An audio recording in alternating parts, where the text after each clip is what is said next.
لیکن کچھ ایسے ہیں جو کہ کھسکتے کھسکتے پیچھے ہٹتے ہٹتے اپنی گاڑیوں میں بیٹھنا شروع ہو جائیں گے کہ چلو ہمیں لوگوں نے دیکھ تو لیا، ہماری آمد تو ہو گئی، ہم نے افسوس تو مطلب ریکارڈ تو کروا لیا، افسوس جنازہ کیا، اب چلتے۔ راستہ چلنے والے بھی روک روک کے پوچھتے ہیں کون فوت ہوا، کس کا جنازہ ہے، امیر ہے تو چل کے جنازہ پڑھیں گے، غریب ہے تو چلو چھوڑو۔ جنازہ قبرستان پہنچ گیا، وہاں دیکھیں تو جائے عبرت کو جائے وحشت بنا دیا قبرستان کو۔ جنگل کا جنگل کھڑا ہے، ایک ٹوٹی سی جھونپڑی ہے جس میں ایک سکا اپنے 10-12 بچوں کے ساتھ، کوئی 6 بکریوں کے ساتھ، ایک لنگڑا ٹٹو، 100 کے قریب مرغیوں کے ساتھ وہاں رہتا ہے، جنہوں نے مل کر قبرستان کا حلیہ بگاڑا ہوا ہے۔ سکا رہتا تو قبرستان میں ہے مگر سوتا پھولوں کی سیج پر۔ جو ہی کوئی فرد اپنے رشتہ دار، اپنے عزیز کی قبر پر پھول ڈال کر جاتا ہے، سکا اور اس کے بچے اسے اٹھا کر جھونپڑی میں لے آتے ہیں، صبح پھر جا کر واپس ڈال آتے ہیں۔ یہ حقیقت ظاہر ہے کہ پورا مسلمان معاشرہ روز بروز اپنے مذہبی اقدار سے دور ہوتا جا رہا ہے، اور ضروری مسائل جن کا جاننا ہر مسلمان کے لیے ضروری ہے ان سے لا علم ہوتا جا رہا ہے۔ اور یہ عالم ہے کہ بڑے سے بڑا دیندار کو بھی کئی باتوں کا علم نہیں ہوتا، بندہ تو وہ دیندار ہے۔ یہی حال مردے کی تجہیز و تکفین اور جنازے کے بارے میں بھی ضروری مسائل کا حال ہے، جو فرائض ہیں اور جس کی طرف لوگ توجہ نہیں دیتے۔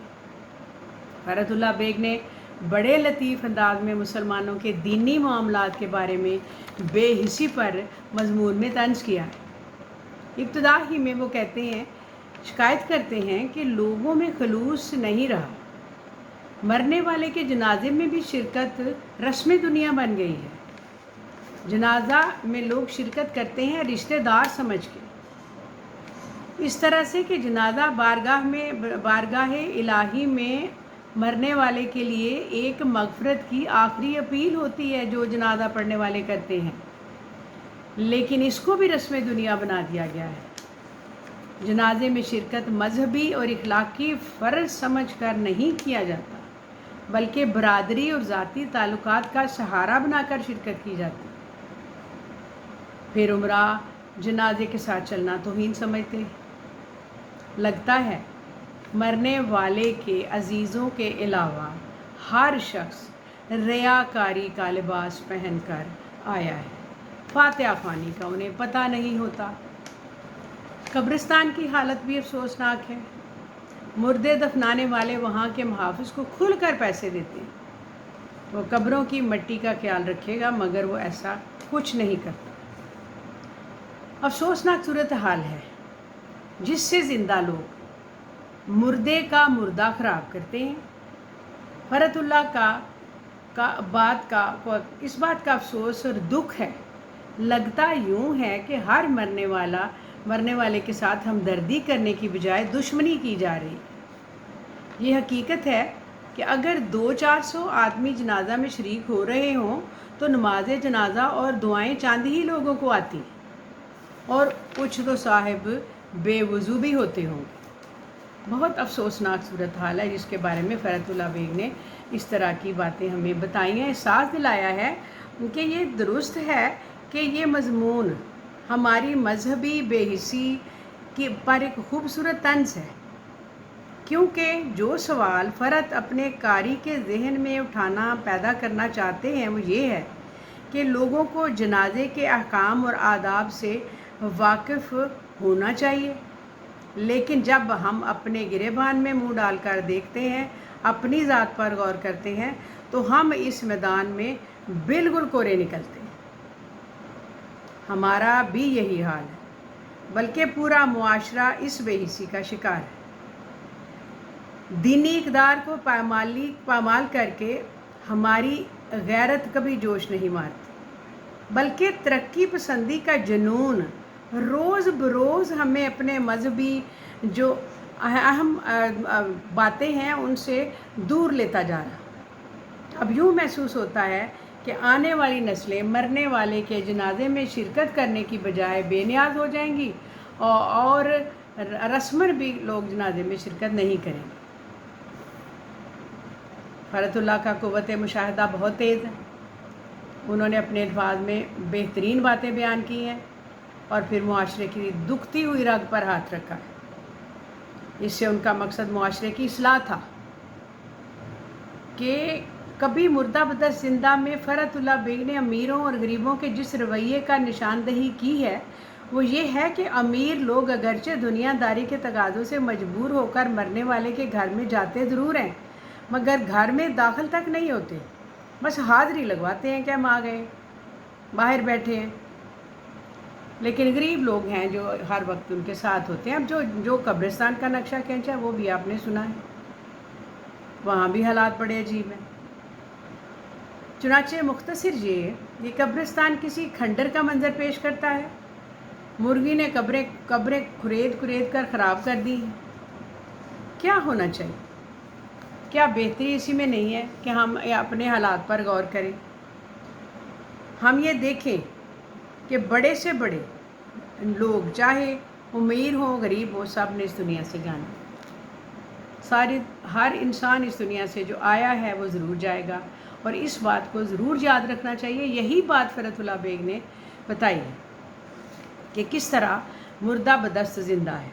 ہم بھی مردہ ہمیں بھی جانا ہے، لیکن یہ حالات دیکھتے ہوئے میں افسوس ہوتا ہے کہ کس قدر حقیقت انہوں نے بیان کی۔ یہ تھا مردہ بدست زندہ جو آپ کے سلیبس میں ہے۔ اس کا میں نے تجزیہ، تبصرہ اور ساتھ خلاصہ وہ بھی پیش کیا ہے۔ اگر آپ اس کو حقیقت میں کہانی پڑھیں تو آپ کو اس میں سے بہت سی مدد ملے گی، اور اس کو لنک کیجئے، شیئر کیجئے، سبسکرائب کیجئے۔ شکریہ، السلام علیکم۔